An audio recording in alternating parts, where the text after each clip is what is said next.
दोस्तों अभी कुछ ही दिनों पहले हम लोगों ने क्वांटम फिजिक्स के सबसे मशहूर थॉट एक्सपेरिमेंट श्रोडिंगर्स कैट के बारे में आपको बताया था, जिसमें आपने क्वांटम फिजिक्स के काफी सिद्धांतों को समझा और ये भी जाना कि हमारी दुनिया वैसी बिल्कुल भी नहीं है जैसा ये हमें दिखती है। लेकिन उस पूरे वीडियो के अंत में हमने आपको कहा था कि अगर क्वांटम फिजिक्स के पॉइंट ऑफ व्यू से मल्टीवर्स के बारे में आपको कोई वीडियो देखनी है तो हमें नीचे कमेंट सेक्शन में जरूर बताना। और यह सेंटेंस सुनते ही जैसे आप सबके अंदर का साइंटिफिक हीरो जाग गया और लोगों ने भर भर के क्वांटम फिजिक्स के पॉइंट ऑफ व्यू से मल्टीवर्स को जानने के ऊपर एक वीडियो की डिमांड की। बस फिर क्या था, हम लोग आपके रिक्वेस्ट को कैसे नकार सकते हैं। और उसी के साथ हम लोग आपके लिए लेकर आए हैं आज के इस वीडियो को, जिसमें हम लोग जानेंगे कि आखिर मल्टीवर्स की फॉर्मेशन कैसे होती है, क्या हमारे किसी भी एक्शन से मल्टीवर्स बन जाता है और सारे मल्टीवर्स आखिर है कहां। इन सभी सवालों के बारे में सुनकर आपके दिमाग में तो यही आ रहा होगा, अभी मजा आएगा ना भिड़ो, पहले से नागिन निकाली। तो हेलो गाइस, मैं हूं कौशिक और चलिए शुरू करते हैं आज के इस धांसू एपिसोड को। इस वीडियो को शुरू करने से पहले आइए एक एक्सपेरिमेंट करके देखते हैं। दोस्तों, अगर हम किसी मार्बल शूटिंग इंस्ट्रूमेंट को एक दीवार के सामने रख दे और दीवार और उस इंस्ट्रूमेंट के बीच में कोई ऐसा कार्डबोर्ड का पीस रख दे जिसमें दो लीनियर होल्स बने हो, और उसके बाद अगर हम लोग उस मार्बल शूटिंग इंस्ट्रूमेंट को ऑन करें जिसमें कलर्ड मार्बल्स भरे हैं, तो हमें क्या रिजल्ट देखने को मिलेगा।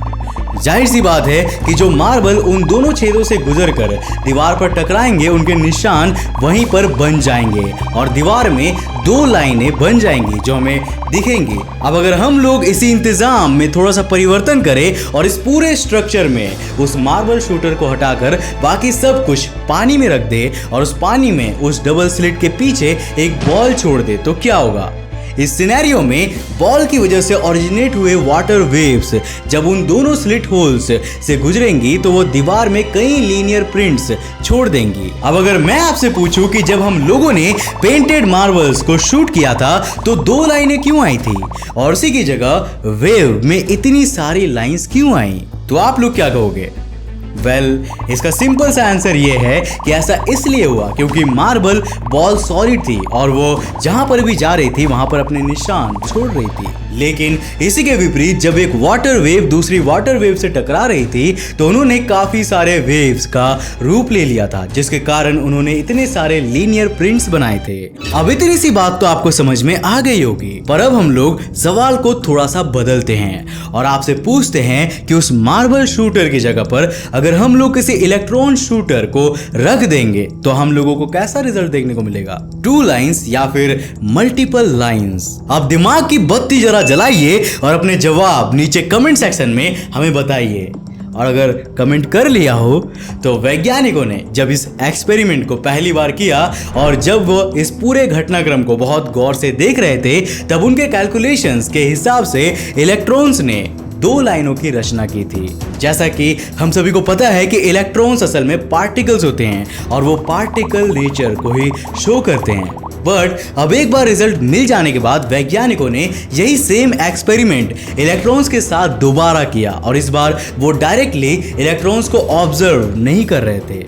शायद वो ये सोच रहे थे कि रिजल्ट तो अब वही आना है, लेकिन एक्सपेरिमेंट खत्म होने के बाद जब उन्होंने उसके रिजल्ट को देखा तो वह सब हैरान हो गए, क्योंकि इस बार उस दीवार पर मल्टीपल लाइंस ऑफ इलेक्ट्रॉन्स बनी हुई थी जो किसी पार्टिकल्स का नहीं बल्कि किसी वेव का फंक्शन शो करता है। वैज्ञानिक अचंभे से भर गए थे और उन्हें समझ में नहीं आ रहा था कि आखिर यहाँ पर हुआ क्या।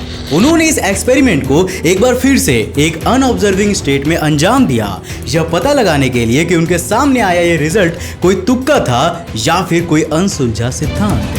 और एक्सपेरिमेंट पूरा होने के बाद जब उन लोगों ने दोबारा से अपने रिजल्ट को देखा तो उन्होंने पाया कि फिर से मल्टीपल लाइंस वहां पर बन रही थी। अब इस बार वैज्ञानिकों ने दिमाग लगाया और उन्होंने उस कार्डबोर्ड के टुकड़े के पास एक इंस्ट्रूमेंट रख दिया जो कि पार्टिकल्स के उस व्यवहार को ऑब्जर्व कर रहा था और इस बार जो रिजल्ट आया उसने तो वैज्ञानिकों को और ज्यादा हैरान कर दिया, क्योंकि इस बार जब कोई चीज उन इलेक्ट्रॉन्स को ऑब्जर्व कर रही थी तो उन्होंने वही व्यवहार शो किया जैसा कि कोई साधारण पार्टिकल करता है, जबकि पहले वह किसी वेव की तरह फंक्शन कर रहा था। वैज्ञानिक हैरान तो हुए, पर इसी के बाद उन्होंने यह निष्कर्ष निकाला कि हम जिस दुनिया को अपने सामने देखते हैं वह उस तरह की है ही नहीं जैसा कि हम उसे देख रहे हैं। उन्होंने बताया कि इलेक्ट्रॉन्स असल में एक वेव भी है और एक पार्टिकल भी। जब हम लोग उसकी तरह नहीं देख रहे होते हैं तब वो एक वेव और एक पार्टिकल दोनों की तरह व्यवहार कर रहा होता है, पर जब हम लोग उस क्वांटम पार्टिकल की ओर देख रहे होते हैं तब वो एक पार्टिकल की तरह व्यवहार करने लगता है। उन्होंने ये निष्कर्ष निकाला कि क्वांटम पार्टिकल्स एक ही समय में अपने हर उपस्थित स्टेट में मौजूद रहते हैं और इस स्टेट को उन्होंने नाम दिया सुपरपोजिशन स्टेट।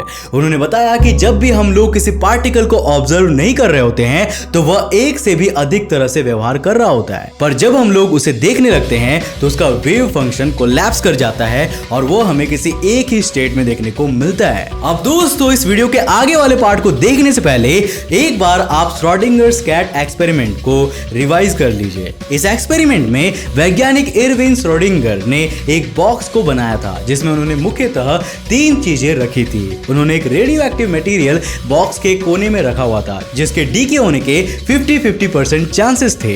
इसके अलावा उन्होंने एक ऐसा सेंसर को लगाया था जो उस रेडियो एक्टिव सब्सटेंस के डीके होने पर रिएक्ट करके अपना मैकेनिकल फंक्शन करे। उन्होंने सेंसर के नीचे एक हथौड़ी एक मशीन के साथ फिक्स कर दी थी और उस हथौड़ी के नीचे उन्होंने कांच की एक एयर टाइट बोतल में साइनाइड भर दिया था जो कि एक तरह का जहर होता है। अब उन्होंने इस पूरे अरेंजमेंट को कुछ इस तरह से किया था कि अगर रेडियो एक्टिव सब्सटेंस डीके होगी तो सेंसर इस बात को डिटेक्ट कर लेगा और जो हथौड़ी उसके नीचे लगी हुई है वह सेंसर के वर्क करने के कारण उसके नीचे रखी साइनाइड की बोतल पर गिर जाएगी। जब भी वह हथौड़ी नीचे कांच की साइनाइड की बोतल पर गिरेगी तो उसके अंदर का साइनाइड पूरे बॉक्स में फैल जाएगा और पूरे माहौल को जहरीला कर देगा। उन्होंने उसी बक्से में एक बिल्ली को भी रख दिया। अब यहाँ बिल्ली के जिंदा बचने के और ना बचने के बराबर चांसेस है, क्योंकि अगर रेडियो एक्टिव सब्सटेंस डीके हुई तो अंत में वो पूरे बक्से में साइनाइड फैला देगी जिससे बक्से में रखी बिल्ली मर जाएगी। लेकिन अगर ये रेडियो एक्टिव सब्सटेंस डीके ना हुई तो उससे बिल्ली को कोई भी फर्क नहीं पड़ेगा और वो वापस जिंदा आ जाएगी।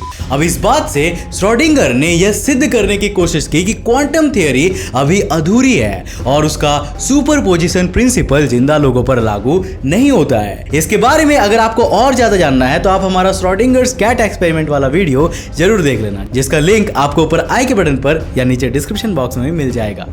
आगे के वीडियो को देखने के लिए आपको सुपरपोजिशन स्टेट को थोड़ा सा बारीकी से समझने की जरूरत है। अब अगर आपको जानना है कि सुपरपोजिशन स्टेट क्या होता है तो उसके बारे में भी यहाँ पर एक बार फिर से चर्चा करनी जरूरी है और इस वाली डेफिनेशन को थोड़ा ज्यादा ध्यान से सुनिए, क्योंकि आगे जाकर इसी से चीजें इंटरकनेक्ट होने वाली है। देखिए, क्वांटम फिजिक्स के हिसाब से कोई भी क्वांटम पार्टिकल जिसे हम लोग ऑब्जर्व नहीं कर रहे होते हैं उस अनऑब्जर्व्ड अवस्था में वो एक ही समय में 2 या 2 से अधिक स्टेट्स में होता है। ये सारे वो स्टेट्स होते हैं जिसमें वो क्वांटम पार्टिकल पॉसिबली एग्जिस्ट कर सकता है। अब मान लीजिए कि अगर कोई क्वांटम पार्टिकल एक्स स्टेट और वाई स्टेट दोनों में रह सकता है तो इसका मतलब यह है कि उसकी दोनों अवस्थाओं में रहने के चांसेस लगभग इक्वल है। तो ऐसी परिस्थिति में जब हम लोग उस क्वांटम पार्टिकल को ऑब्जर्व नहीं कर रहे होंगे तब उस दौरान वो अपने सभी पॉसिबल स्टेट में प्रेजेंट होगा, जिसे हम लोग सुपरपोजिशन स्टेट के नाम से भी जानते हैं। अब जब हम लोग उसी सुपरपोजिशन स्टेट में मौजूद क्वांटम पार्टिकल को ऑब्जर्व करते हैं तो उसकी सारी वेव्स कोलैप्स कर जाती है और हम लोगों को एज ए रिजल्ट एक ही स्टेट देखने को मिलता है। अब वापस से चलते हैं उस श्रोडिंगर्स कैट एक्सपेरिमेंट वाले बॉक्स के अंदर। अब अगर हम लोग क्वांटम पार्टिकल्स के सुपरपोजिशन स्टेट प्रिंसिपल को इस सिचुएशन में रख कर देखेंगे तो हमें यह मानना होगा कि जो रेडियो एक्टिव मटेरियल उस बॉक्स के अंदर रखा हुआ था वो उस समय अपनी सुपरपोजिशन स्टेट में मौजूद था, जिसका मतलब कि वो डीके था भी और डीके नहीं भी था। अब ये सुनने के बाद आप लोग कहेंगे कि I don't believe this! असंभव! असंभव! असंभव! तो अगर आप लोग ऐसा कह रहे हो तो इसका मतलब यह है कि आपने हमारा श्रोडिंगर्स कैट एक्सपेरिमेंट वाला वीडियो अभी तक नहीं देखा है। तो जल्दी जाकर पहले उस वीडियो को जरूर देखना, जिसमें हमने आपको साफ साफ ये बात बताई थी कि क्वांटम फिजिक्स के नियम और उसके सिद्धांत हमारी सोच से परे हैं और वो कब क्या रंग दिखा दे इसकी कोई भी कल्पना नहीं कर सकता। जब ये सिचुएशन बाकी विश्व के वैज्ञानिकों के सामने रखी गई तो उनका बहुत ही मशहूर डाउट दुनिया के सामने रखा गया, और वो ये कि जब ये बिल्ली और उसके अंदर का सारा सामान एक बक्से में बंद था और उस बक्से को कोई भी ऑब्जर्व नहीं कर रहा था, तो ऐसे हालातों में वो रेडियो एक्टिव मटेरियल अपनी सुपरपोजिशन स्टेट में था। इसका मतलब कि वह डीके था भी और डीके नहीं भी था। अब इस सिद्धांत के हिसाब से सेंसर को तो वो डिटेक्ट करना ही चाहिए था और इसकी वजह से हर बार बिल्ली को मरा हुआ ही निकलना चाहिए था, पर इसके आउटकम भी हर बार अलग क्यों आ रहे थे? और अगर ये सवाल बेबुनियाद है तो क्या इसका मतलब ये है कि रेडियो एक्टिव मटेरियल अपने सुपरपोजिशन स्टेट में नहीं था? ये डाउट वैसे तो बहुत ही ज्यादा रीजनेबल और कॉम्प्लेक्स था और इस सवाल में कहीं ना कहीं क्वांटम फिजिक्स की थियोरी को बहुत बड़ा प्रश्न चिन्ह दे दिया। और अब क्वांटम थ्योरी के जानकार वैज्ञानिकों को ये जस्टिफाई करना था कि इस सिचुएशन में चीजें किस तरह से डील की जाती है। यह गुत्थी काफी दिनों तक चली और अंत में हम लोगों के सामने रखी गई द मल्टीवर्स थियरी। अब इस थियरी के मुताबिक जब उस रेडियो एक्टिव मटेरियल के क्वांटम पार्टिकल्स अपने सुपरपोजिशन स्टेट में मौजूद थे, उस दौरान वह दोनों ही टास्क को एग्जीक्यूट कर रहे थे। अब ऐसी अवस्था में जब उस क्वांटम पार्टिकल के सुपरपोजिशन स्टेट में होने से कोई बहुत बड़ा बदलाव आ रहा था, तो यहाँ पर यूनिवर्स में टाइमलाइंस स्प्लिट हो जाती है और नई टाइम ब्रांचेस बन जाती है। अगर आपने मार्वल की लोकी सीरीज देखी होगी तो आपको यह बात और अच्छे से समझ में आ रही होगी कि टाइम ब्रांचेस और मल्टीवर्स क्या होता है, जिसका मतलब कि जब वो क्वांटम पार्टिकल सुपरपोजिशन स्टेट में था तो उसका एक भाग जो कि डीके हो चुका था उसने एक अलग टाइम ब्रांच को जन्म दिया होगा, और जो एक स्टेट डीके नहीं हुई होगी उसने एक अलग ब्रांच को जन्म दिया होगा, और उसकी वजह से यूनिवर्स की एक अलग क्लोनिंग बन गई होगी। टाइम में आगे जाकर जब वो ऑब्जर्वर उस बॉक्स को खोलता है तो क्वांटम पार्टिकल्स की वेव्स कोलैप्स होकर उसको एक रिजल्ट दिखाती है, जिसके बेसिस पर बिल्ली मरी या जिंदा निकलती है। तो यहाँ पर जो दो टाइम ब्रांचेस बनी थी उनमें से एक टाइम ब्रांच में वेव्स कोलैप्स होकर डीके रेडियोएक्टिव मटेरियल का फॉर्म ले चुकी होंगी और दूसरी टाइम ब्रांच में वेव्स कोलैप्स होकर भी रेडियोएक्टिव मटेरियल को डीके नहीं कर पाए थे और ऑब्जर्वर ने कैट को जिंदा पाया था। और इस तरह से बनती है टाइम ब्रांचेस हमारे यूनिवर्स में, जो आगे जाकर मल्टीवर्स को जन्म देती है। अब यहाँ पर सवाल ये आता है कि मल्टीवर्स में आखिर कितने यूनिवर्स उपस्थित होंगे? तो इसका जवाब है अनगिनत अनंत, यानी कि अनकाउंटेबल इनफाइनाइट। अब जरा सोचिए, यह तो यूनिवर्स के सिर्फ किसी एक कोने में किसी एरविन श्रोडिंगर नाम के व्यक्ति ने अपना ऐसा एक्सपेरिमेंट किया जिसकी वजह से यूनिवर्स में टाइम ब्रांचेस बनी। पर इसी तरह से हमारी दुनिया में और ना जाने कितने सुपरपोजिशन स्टेट रिलेटेड ऐसी एक्सेप्शनल सिचुएशंस आई होंगी जिनके कारण यूनिवर्स को कोई दो चॉइसेस मिली और उसे फोर्सफुली अपने आप को स्प्लिट करना ही पड़ा और किसी नई टाइमलाइन को जन्म देना पड़ा।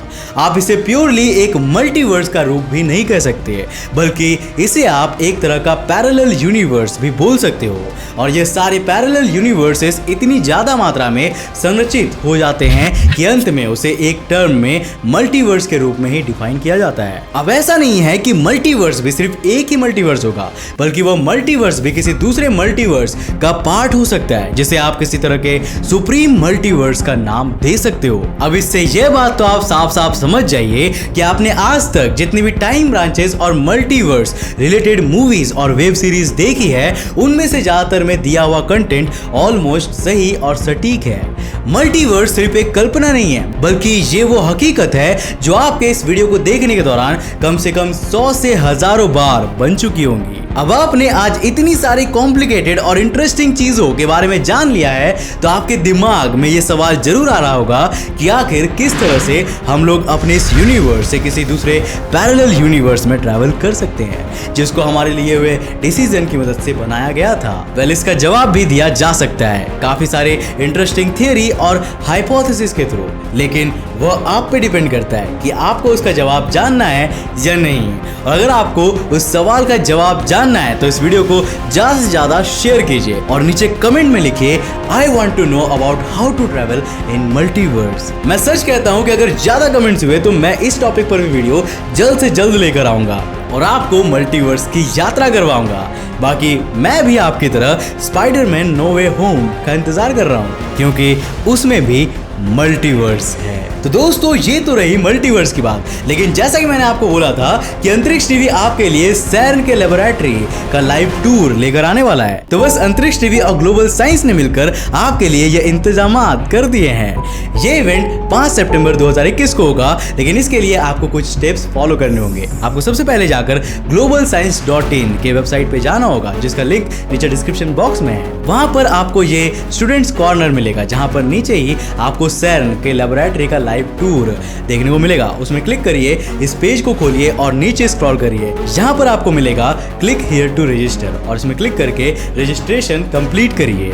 आपको इस गूगल फॉर्म को भर के अपना रजिस्ट्रेशन कंप्लीट करना है। उसके बाद आपके जीमेल अकाउंट में रजिस्ट्रेशन का कंफर्मेशन मेल चला जाएगा। ये रजिस्ट्रेशन केवल 31 अगस्त तक ही होगा, तो जल्द से जल्द जाओ और रजिस्ट्रेशन कर लो अगर आपने अभी तक नहीं किया है तो। ये बिल्कुल फ्री ऑफ कॉस्ट है और आपके मेल में ही आपको वो लिंक रिसीव हो जाएगा जिसके थ्रू आप 5 सितंबर को इस इवेंट का आनंद ले सकते हो, वो भी अंतरिक्ष टीवी के साथ। तो सोच कर रहे हो, जल्दी से रजिस्टर करो। तो उम्मीद है कि आज के इस वीडियो से आपने काफी कुछ नया सीखा होगा। अगर सीखा तो इस वीडियो को लाइक करने के साथ साथ अपने फ्रेंड्स के साथ जरूर शेयर करना। अगर आप नए हो इस चैनल पे तो इंटरेस्टिंग वीडियोस के लिए इस चैनल को सब्सक्राइब करने के साथ साथ नोटिफिकेशन बेल को ऑन कर देना ताकि आप देख सको हमारे वीडियो सबसे पहले।